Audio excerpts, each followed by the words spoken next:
Chers frères et sœurs, chers amis, que la paix et la grâce de Dieu soient avec vous tous. En ce matin, chers amis, nous avons un privilège. Nous pourrons méditer encore une fois sur la parole de Dieu. Et le titre de notre méditation, c'est la troisième partie. Pourquoi je porte le nom de chrétien? Tout simplement, raison 3. Pourquoi je porte le nom de chrétien? Tout simplement, raison 3. Chers amis, nous lisons encore une fois le texte de base, 1 Pierre 4, versets 14 à 16, qui nous dit: si vous êtes outragés pour le nom de Christ, vous êtes heureux, parce que l'Esprit de gloire, l'Esprit de Dieu repose sur vous. Que nul de vous, en effet, ne souffre comme meurtrier, ou voleur, ou malfaiteur, ou comme s'ingérant dans les affaires d'autrui. Mais si quelqu'un souffre comme chrétien, qu'il n'en ait point honte, et que plutôt il glorifie Dieu à cause de ce nom. Chers amis, pourquoi je porte le nom de chrétien? Tout simplement, raison 3. Nous prions. Notre Père, en cet instant, nous allons méditer sur ta parole, que la sagesse d'en haut, ton Saint-Esprit, l'Esprit de gloire, vienne nous imprégner et nous enseigner toutes choses, afin que Seigneur, nous soyons éclairés de ta gloire, remplis de ta connaissance, pour notre croissance spirituelle. En Jésus, nous t'en prions. Amen. Chers amis, depuis avant-hier, nous avons commencé avec cette série « Pourquoi je porte le nom de chrétien ?» tout simplement.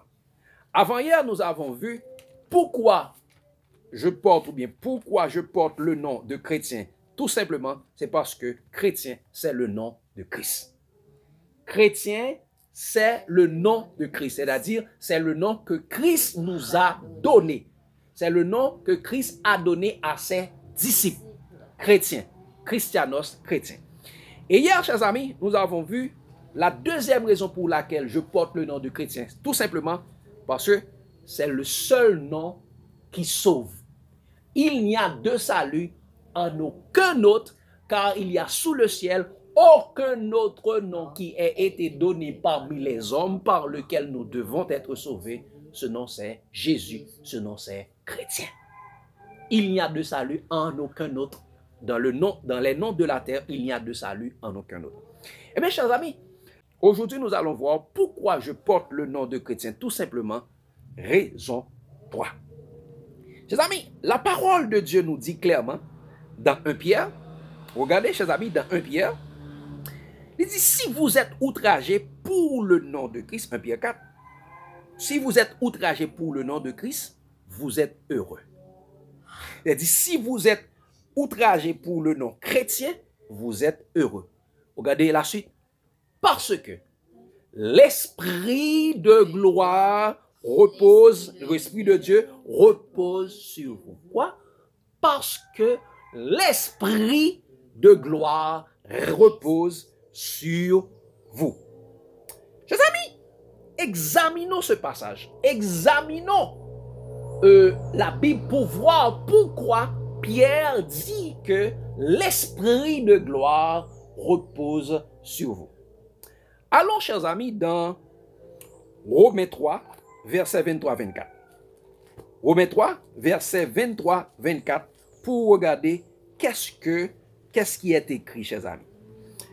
Il a dit, car tous ont péché et sont privés de la gloire de Dieu.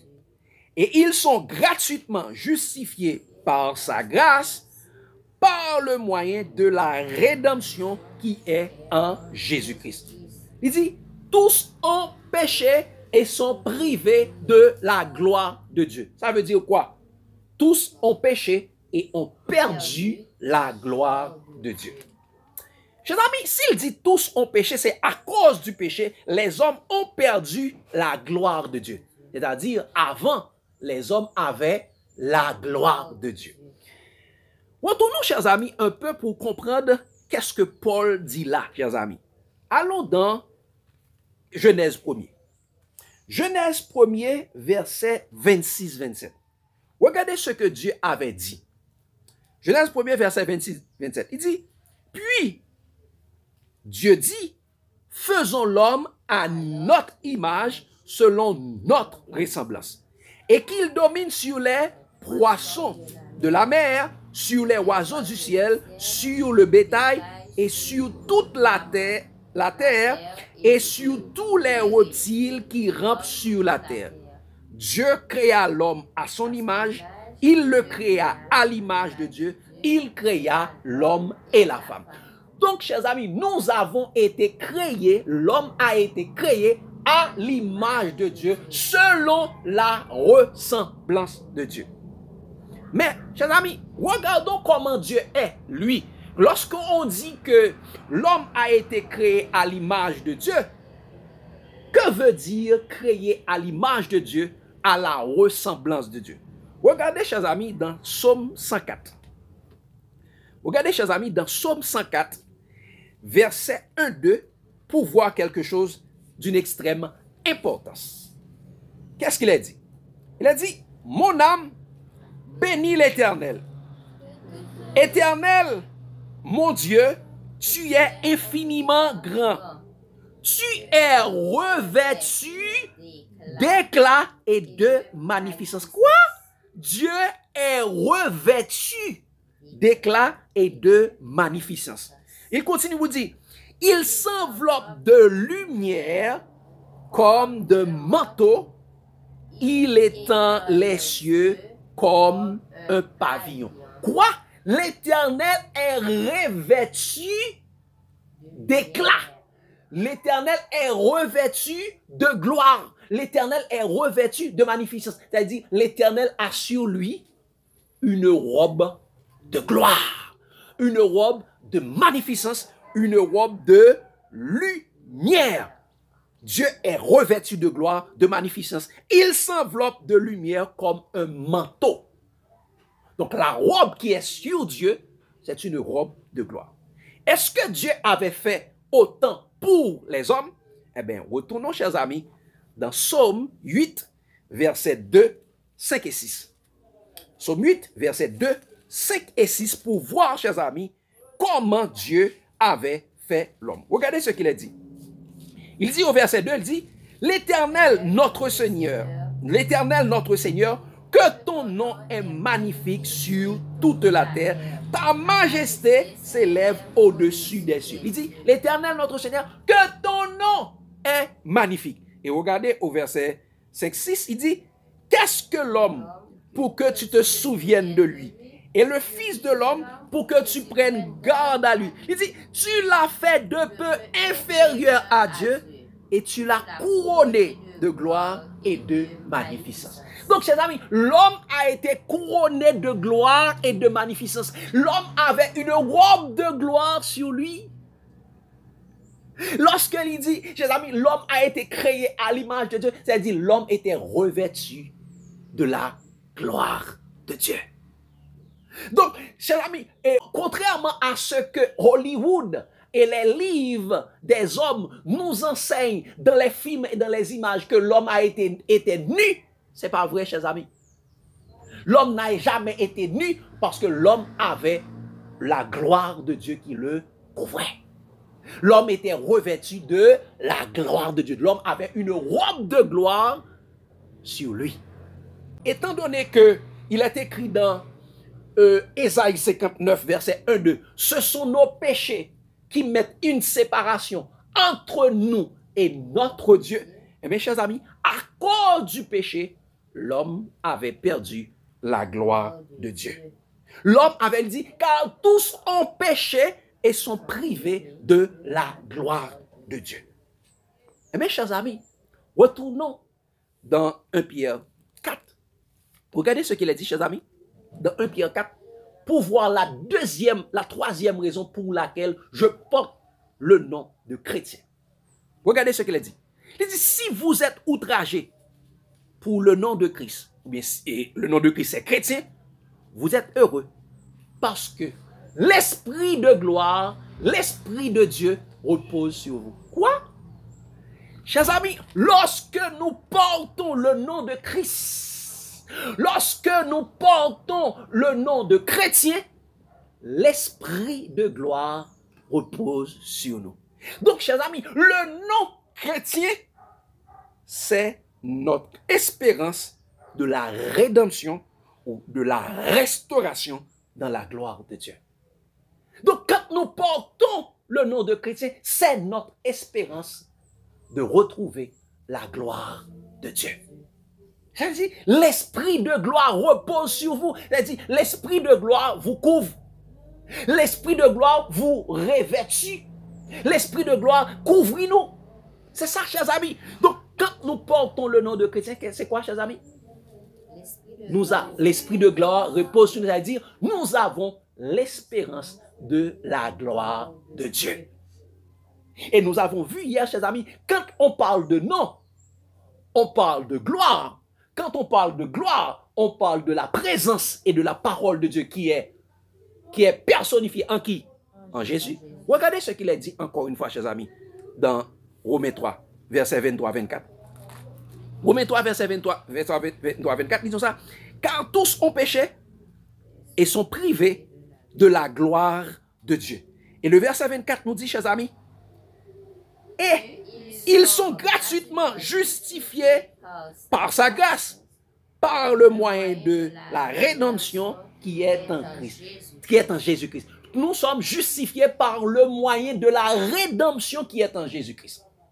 Qu'est-ce que ça veut dire être justifié par le moyen de la rédemption qui est en Jésus-Christ? Regardez, chers amis, toujours dans Romains. Regardez dans Romains 8. Romains 8, versets 28 à 30.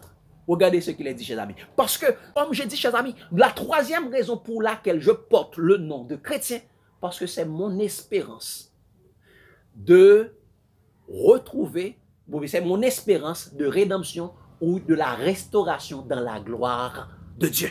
De retrouver la gloire que nos parents avaient perdue. Regardez ce qu'il a dit. Il dit ça. Nous savons du reste, Romains 8, verset 28 à 30, il dit, nous savons du reste que toute chose concourt au bien de ceux qui aiment Dieu et de ceux qui sont appelés selon son dessein. Donc Dieu a un dessein pour nous. Dieu a un projet pour nous. Je connais les projets que j'ai formés sur vous. Projet de paix et non de malheur, afin de vous donner de l'avenir et de l'espérance. Dieu a un projet pour nous. Dieu a un dessein pour nous. Et quel est ce dessein? Le dessein de Dieu pour nous. Regardez les versets suivants. Il dit ça. Car ceux qu'il a connus d'avance, il les a aussi prédestinés à être semblables à l'image de son Fils. Quoi? Dieu nous a prédestinés à être à l'image de son Fils. Et Jésus est à l'image de Dieu. Comment Dieu nous avait créés au départ encore? À son image, selon sa ressemblance. Jésus est à l'image du Dieu invisible. Mais Dieu nous a prédestinés pour être à l'image de son Fils. Il dit, afin que le Fils soit le premier né entre plusieurs frères. Mais comment Dieu va nous remettre à l'image de son Fils? Regardez le verset suivant, chers amis. Il dit ça. Et ceux qu'il a prédestinés, il les a aussi appelés. Et ceux qu'il a appelés, il les a aussi justifiés. Et ceux qu'il a justifiés, il les a aussi glorifiés. Il les a aussi glorifiés. Donc, chers amis, quand tu portes le nom de chrétien, l'esprit de gloire repose sur toi. Quand nous portons le nom de chrétien, nous avons l'espérance de la restauration dans la gloire de Dieu. Nous avons l'espérance de la rédemption dans la gloire de Dieu. De retrouver la gloire de Dieu que nous avons perdue en Éden. Donc, chers amis, le nom chrétien, c'est notre espérance de la gloire de Dieu. Et regardez, chers amis, et Paul le dit clairement, chers amis, regardez dans Colossiens 1er, verset 26-27. C'est extrêmement important, chers amis. Donc, quand nous portons le nom de chrétien, c'est notre espérance. Regardez ce qu'il a dit, chers amis, dans Colossiens 1er, verset 26-27. Ils ont ça. Colossiens 1er, verset 26-27, il dit, le mystère caché de tous les temps et dans tous les âges mais révélé maintenant à ses saints, à qui Dieu a voulu faire connaître quelle est la glorieuse richesse de ce mystère parmi les païens, savoir Christ en nous, l'espérance de la gloire. Quoi, chers amis? Christ en nous, l'espérance de la gloire. C'est le mystère caché dans tous les temps et dans tous les âges. Christ en nous, l'espérance de la gloire. Quand tu portes le nom de Christ, quand tu portes le nom de chrétien, c'est-à-dire tu as Christ en toi, c'est l'espérance de la gloire de Dieu.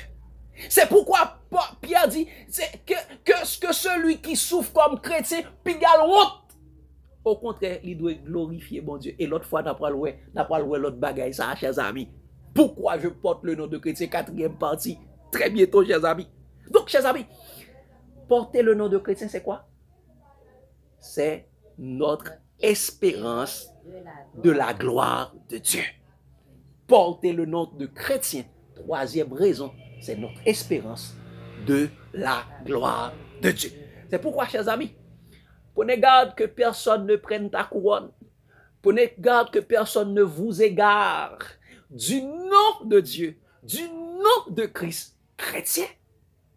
Mais au contraire, qu'est-ce que nous devons faire en tant que chrétiens, en tant que disciples de Jésus, comme il est dit dans 2 Corinthiens 3, verset 18. Il dit, vous tous, ou bien nous tous, qui le visage découvert, contemplons comme dans un miroir la gloire du Seigneur et nous sommes transformés en la même image de gloire en gloire comme par le Seigneur l'Esprit. Par le Saint-Esprit, par l'Esprit de gloire qui repose sur nous, nous serons transformés dans la gloire de Dieu. Nous serons restaurés dans la gloire de Dieu. Nous avons l'espérance de la gloire de Dieu. Voici la troisième raison pour laquelle je porte le nom de chrétien. Tout simplement, c'est mon espérance. C'est notre espérance de restauration dans la gloire de Dieu. Est-ce que vous avez des questions? Des lumières? Est-ce que nous comprenons? C'est bon? Donc, quand vous portez le nom de chrétien, chers amis, c'est espérance ça, bon Dieu, pour capable de restaurer dans la gloire de Dieu. Quand il faut porter le nom de chrétien, dit, bon Dieu, couvre-vous avec Jésus-Christ. Et ça fait, il dit, chers amis, dans Romains 13, si vous vous rappelez bien, dans Romains 14, tout ça, revêtez-vous du Seigneur Jésus. Et n'ayez point soin à la chair, afin d'en satisfaire ses convoitises. Revêtez-vous du Seigneur Jésus. Il a dit, revêtez-vous de la gloire de Dieu, parce que la gloire de Dieu est en Jésus-Christ. Est-ce que nous tous comprenons? Première raison, c'est qui ça encore? La première raison pourquoi je porte le nom de chrétien, c'est le nom de Christ a donné à ses disciples. Deuxième raison, c'est le nom. C'est le nom qui ça? C'est le nom qui sauve. Parce qu'il n'y a de salut en aucun autre, car il y a sous le ciel aucun autre nom qui a été donné parmi les hommes par lequel nous devons être sauvés. Ce nom c'est Jésus. Ce nom c'est chrétien. Et troisième raison, chers amis, c'est notre espérance de restauration dans la gloire de Dieu. Car tous sont péchés et sont privés de la gloire de Dieu. Mais par la rédemption de Christ, quand nous portons le nom de Christ, quand nous portons le nom de chrétien, l'esprit de gloire repose sur nous. Donc, chers amis, pas quitter personne ne changer non. Je ne redis encore, chers amis, celui qui change ton nom, change ton Dieu. Celui qui change ton nom, change ton identité. Et celui qui change ton identité, change ta destinée. Pas quitter personne monde, changer nom. Et pas attaché avec aucun nom sous la terre. Mais C'est peut-être ça, il dit également dans Colossiens, toujours dans Colossiens. Regardez ça, Paul dit, chers amis. Regardez ça, il dit dans Colossiens, 1er verset 1 à 4, a fini. Il dit, chers amis, si donc vous êtes ressuscités avec Christ, cherchez les choses d'en haut, où Christ est assis à la droite de Dieu. Qui ça? Cherchez les choses d'en haut. Et regardez verset 2, elle dit ça. Affectionnez-vous aux choses d'en haut, non à celles qui sont sur la terre. Car vous êtes morts. Oui, affectionnez-vous quoi? Aux choses d'en haut. Il dit, vous êtes morts. Et votre vie est cachée en Christ, avec Christ en Dieu. Quand Christ, attendez ça, oui. Il dit, quand Christ, votre vie paraîtra, alors vous paraîtrez aussi avec lui dans la gloire. Quoi? Quand Christ, votre vie paraîtra, vous paraîtrez avec lui aussi dans la gloire. Plus que vainqueur, telle est notre devise. Plus que vainqueur, bien que persécuté. Car la victoire, la foi qui est acquise par le Sauveur qui nous a rachetés. Car la victoire, la croix fut acquise par le Sauveur qui nous a rachetés. Amis croyants au pouvoir invincible. Et puis ils disent ça. Si nous souffrons avec lui sur la terre, nous régnerons avec lui dans les cieux. Si nous souffrons avec Christ sur la terre, nous régnerons avec lui dans les cieux. Donc, chers amis, si nous souffrons avec Christ sur la terre, nous serons glorieux, nous serons aussi avec lui dans la gloire. Chers amis, pas de honte pour porter le nom de Christ. N'ayez point honte de porter le nom de chrétien, parce que c'est notre espérance de restauration dans la gloire de Dieu. Que Dieu vous bénisse abondamment, chers amis. L'amour de Christ nous presse. Amen.